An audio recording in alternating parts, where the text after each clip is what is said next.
बिस्मिल्लाहिर्रहमानिर्रहीम अस्सलाम वालेकुम। उम्मीद है कि आप सब हैरियत से होंगे। 10th क्लास कंप्यूटर साइंस का चैप्टर नंबर 2 हमारा चल रहा है न्यू बुक का। उसमें हमारा आज लास्ट टॉपिक है unary operator versus binary operator, और ऑपरेटर प्रेसिडेंस वाला टॉपिक भी आज हम डिस्कस करेंगे डिटेल के साथ। तो ध्यान से समझिएगा जी। सबसे पहले तो हमें पता होना चाहिए कि ऑपरेटर्स क्या होते हैं, कौन कौन से ऑपरेटर्स हमारे पास सी लैंग्वेज में इस्तेमाल होते हैं, जो कि हम पहले पढ़ चुके हैं। जिनमें हमने सबसे पहले जो ऑपरेटर पढ़ा था वो था असाइनमेंट ऑपरेटर। उसके बाद हमने बात की अर्थमेटिक ऑपरेटर्स की, फिर हमने रिलेशन ऑपरेटर्स को डिस्कस किया, उसके बाद हमने लॉजिकल ऑपरेटर्स के ऊपर बात की। ये चार ऑपरेटर्स हमने पढ़ लिए।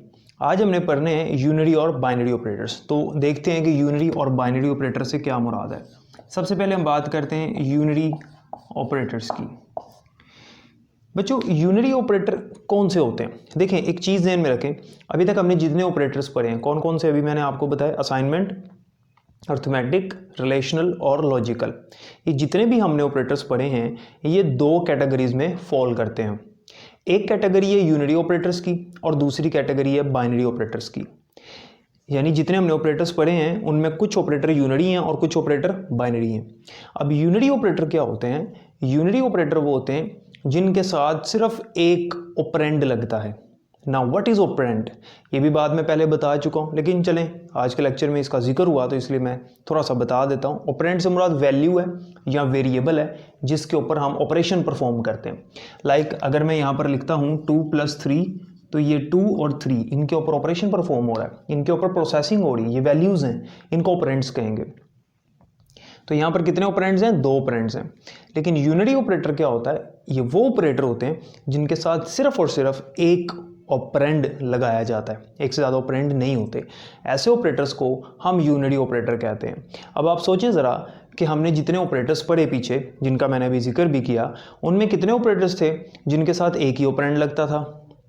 आपको याद होना चाहिए, हमने पढ़ा था लॉजिकल नॉट ऑपरेटर।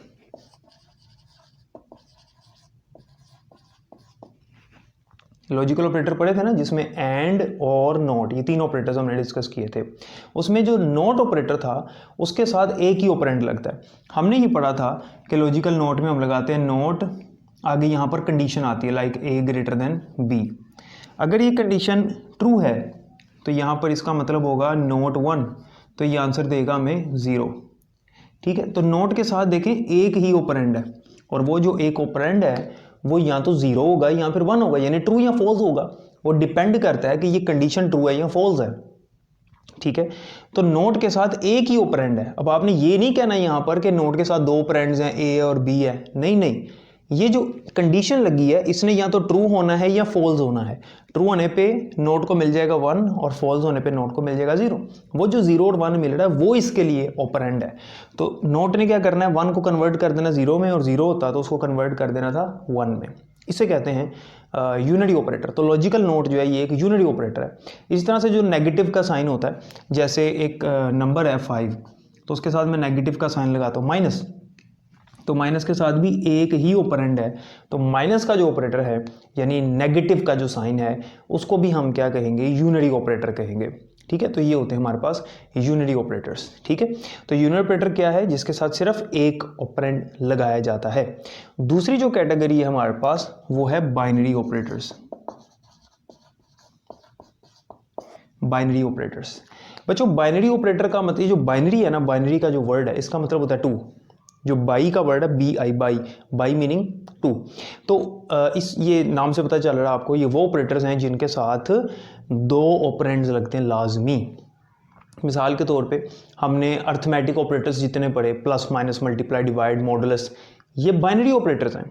कभी हमने ऐसा नहीं लिखा, फॉर एग्जांपल कभी हमने ऐसा नहीं लिखा 2+, यहाँ पे एक दूसरा ऑपरेंड भी होगा, लाइक यहाँ पर 10 है।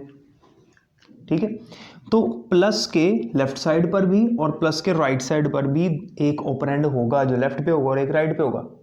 ठीक है, तो 2 ऑपरेंड्स इसको दरकार हैं, इसको 2 ऑपरेंड्स चाहिए, -b, मल्टीप्लाई भी, डिवाइड भी। रिलेशनल ऑपरेटर्स भी like a greater than b, तो ये जो a और b ये 2 ऑपरेंड्स हैं। ठीक है, तो जितने रिलेशनल ऑपरेटर्स पढ़े हमने, जितने अर्थमेटिक ऑपरेटर्स पढ़े हमने, असाइनमेंट ऑपरेटर भी बाइनरी ऑपरेटर की कैटेगरी में फॉल करता है। इक्वल का साइन, इसके यहाँ पर भी एक वेरिएबल होता है और यहाँ पर भी वेरिएबल होता है या वैल्यू होती है। ठीक है, यहाँ की वैल्यू को असाइन कर देता है इधर पड़े हुए वाले वेरिएबल को। ये बात हम पहले डिस्कस कर चुके हैं। और उसके बाद फिर जो लॉजिकल एंड है, लॉजिकल नोट है, ये भी बाइनरी ऑपरेटर है। तो बाइनरी ऑपरेटर में कौन कौन से ऑपरेटर आते हैं? Assignment operators, arithmetic operators, relational operators, logical and और लॉजिकल और। ठीक है, लॉजिकल नोट तो यूनरी की कैटेगरी में फॉल करता है, वो हमने पढ़ लिया। ठीक है, तो ये होते हैं हमारे पास बाइनरी ऑपरेटर्स। एक चीज़ याद रखिएगा, एक इम्पॉर्टेंट नोट है, याद रखें कि सी लैंग्वेज के अंदर टर्नरी ऑपरेटर भी होता है, और ये वो ऑपरेटर होता है जिसको 3 ऑपरेंड्स चाहिए होते हैं। लेकिन खैर आपके कोर्स में नहीं है तो उसके ऊपर हम डिस्कशन नहीं करेंगे, लेकिन इतना ही लिखा हुआ है कि टर्नरी ऑपरेटर भी होता है जिसको 3 ऑपरेंड्स चाहिए होते हैं, और उसको रिप्रेजेंट किया जाता है क्वेश्चन मार्क से, और इसको हम क्या कहते हैं? कंडीशनल ऑपरेटर कहते हैं। खैर आपके कोर्स में नहीं है तो इसको पढ़ने की ज़रूरत नहीं है, सिर्फ इतना याद रखना है कि टर्नरी ऑपरेटर वो होता है जिसको 3 ऑपरेंड्स रिक्वायर है। ठीक है, तो ये था यूनरी वर्सेस बाइनरी ऑपरेटर्स। अब हम बात करते हैं ऑपरेटर प्रेसिडेंस की। जब हमारे पास कोई ऐसा एक्सप्रेशन आ जाए, एक्सप्रेशन से मुराद है ऑपरेटर और ऑपरेंड का कम्बिनेशन, लाइक यहाँ पर मैंने लिखा a ग्रेटर देन b, तो ये ऑपरेटर है और ये ऑपरेंड्स इनका कम्बिनेशन है, तो ये एक एक्सप्रेशन है, ये एक्सप्रेशन है, ये एक्सप्रेशन है, ये एक्सप्रेशन है। तो एक्सप्रेशन जब हमारे पास ऐसा आ जाए जिसमें एक से ज़्यादा ऑपरेटर्स आ जाएं या सारे ही ऑपरेटर्स आ जाएं, ठीक है, लाइक उसमें प्लस भी आ गया, माइनस भी, मल्टीप्लाई, डिवाइड भी, जैसे आपको पता है कि आपने बचपन में भी छोटी क्लासेस में पढ़ा हुआ है कि जब हमारे पास प्लस माइनस मल्टीप्लाई डिवाइड इकट्ठे एक इक्वेशन में आ जाएं या एक एक्सप्रेशन में आ जाएं, तो उनमें सबसे पहले किसको सॉल्व करते हैं? तो उसमें सबसे पहले डिवीजन को सॉल्व करते हैं। डिमैस रूल आपने पढ़ा हुआ है। तो इस तरह से सी लैंग्वेज का भी अपना रूल है। इसको ऑपरेटर प्रेसिडेंस कहते हैं, यानी ऑपरेटर की प्रायोरिटी, कि जिसकी हाईएस्ट प्रेसिडेंस है उसने पहले सॉल्व होना है और जिसकी लोएस्ट प्रेसिडेंस है उसने बाद में सॉल्व होना है। लाइक अगर एक एक्सप्रेशन है उसमें ग्रेटर देन का साइन भी लगा हुआ है यानी रिलेशनल ऑपरेटर आ गया, प्लस का साइन भी लगा हुआ है यानी अर्थमेटिक ऑपरेटर आ गया, और इक्वल का साइन भी यूज़ हो रहा है जिसमें समझ लें कि असाइनमेंट ऑपरेटर आ गया, तो इसमें पहले कौन सा सॉल्व होगा और बाद में कौन सा सॉल्व होगा, ये जो मेथड है सी लैंग्वेज इसको फॉलो करती है। तो उसके लिए टेबल स्क्रीन पर आपको नज़र आ रहा है, आप देख सकते हैं टॉप टू बॉटम ये ऑपरेटर की प्रेसिडेंस है, जिसके मुताबिक वो हमारे एक्सप्रेशन को सॉल्व करेगा कि सबसे पहले कौन सा ऑपरेटर सॉल्व होगा, उसके बाद कौन सा ऑपरेटर सॉल्व होगा, फिर कौन सा ऑपरेटर सॉल्व होगा। और बुक में इसके मुतल्लिक एक एक्टिविटी भी मौजूद है, उस एक्टिविटी के अंदर 3-4 एक्सप्रेशंस हैं और वो पूछता है कि आपने अगर इसको सॉल्व करना है तो किस तरह से सॉल्व करेंगे।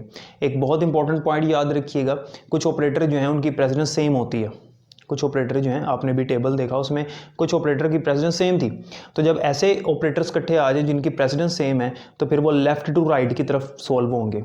ठीक है, तो जो लेफ़्ट पे ऑपरेटर है उसने पहले सॉल्व होना और फिर जो राइट पे उसने बाद में होना है। लेकिन वैसे तो प्रेसिडेंस को फॉलो किया जाएगा, लेकिन अगर ऐसे ऑपरेटर्स इकट्ठे आ गए जिनकी प्रेसिडेंस भी सेम है, जिनकी पोजीशन भी सेम है, तो वो लेफ़्ट टू राइट की तरफ सॉल्व होंगे। ठीक है जी, तो उम्मीद है कि इस बात की समझ आ गई होगी। ये बहुत इंपॉर्टेंट MCQ है ऑपरेटर प्रेसिडेंस वाला। ये जो टेबल मैंने आपको दिखाई ये MCQ के हवाले से इंपॉर्टेंट है। और यूनरी बाइनरी की जो डेफिनेशंस हैं ये शॉर्ट क्वेश्चंस थे।